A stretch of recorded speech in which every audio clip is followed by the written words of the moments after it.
It was Christmas time on the island of Sodor. All of the engines were working very hard. Thomas and Toby were very busy carrying parcels and passengers up and down their branch line. Everyone was happy, except Thomas's coaches Annie and Clarabelle. They kept complaining. It's always the same before Christmas. We feel so full. We feel so full. Oh, come on, said Thomas. Where's your festive spirit? Christmas Day is almost here.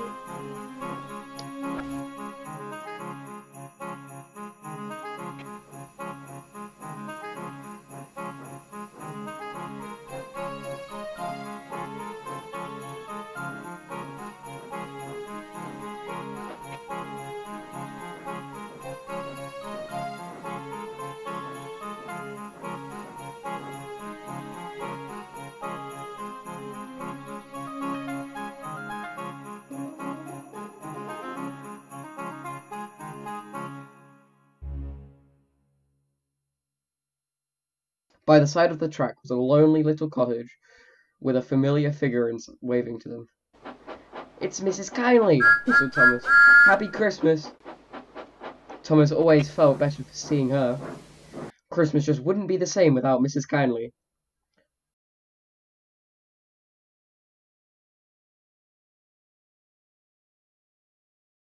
When work was over, Thomas went to see the other engines. All their coats had been polished.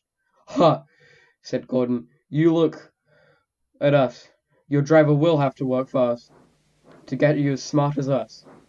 Never mind that. I have something important to say. You realize it's been like a whole year since Mrs. Kindly saved me from that nasty accident. You know, when she was ill in bed and... Yes, of course. You told us how she held her dressing gown out of the window to warn you about a snowdrift.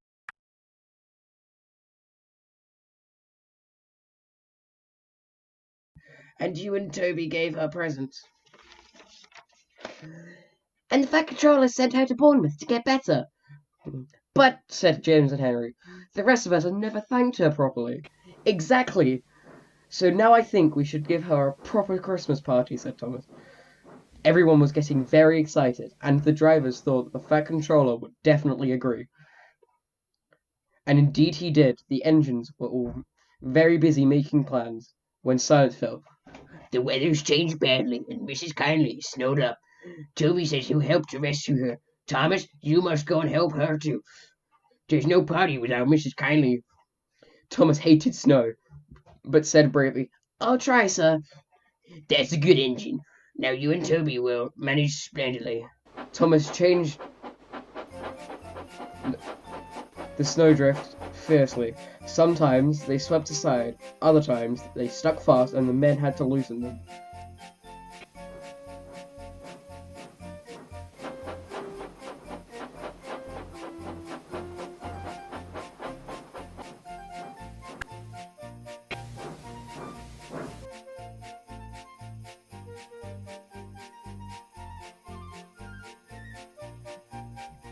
By the cutting near the cottage, they could go no further. Look at that, lads! Peep, peep, peep, we're here, said Thomas. Please help me soon, said Mrs. Kindly. An answering wave came from an upstairs window. Then they heard a familiar sound. That's Terrace the tractor. He's here to help us. And sure enough, he had a snowplow and was working very hard to clear a path to the railway line in safety. At long last, the rescue was over. Percy took the workers home, and Terence said goodbye to Mrs. Kindly and promised to take care of her cottage as he watched the small set of engines leave. When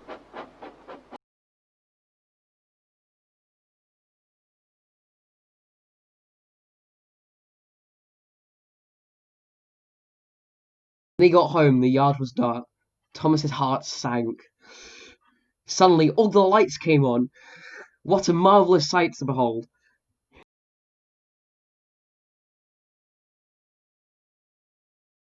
Well done, Toby and Thomas.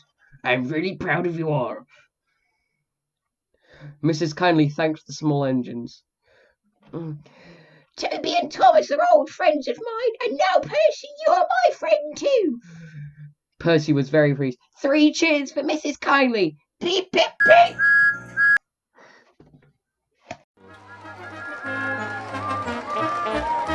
We wish you a Merry Christmas. We wish you a Merry Christmas. We wish you a Merry Christmas and a Happy New Year.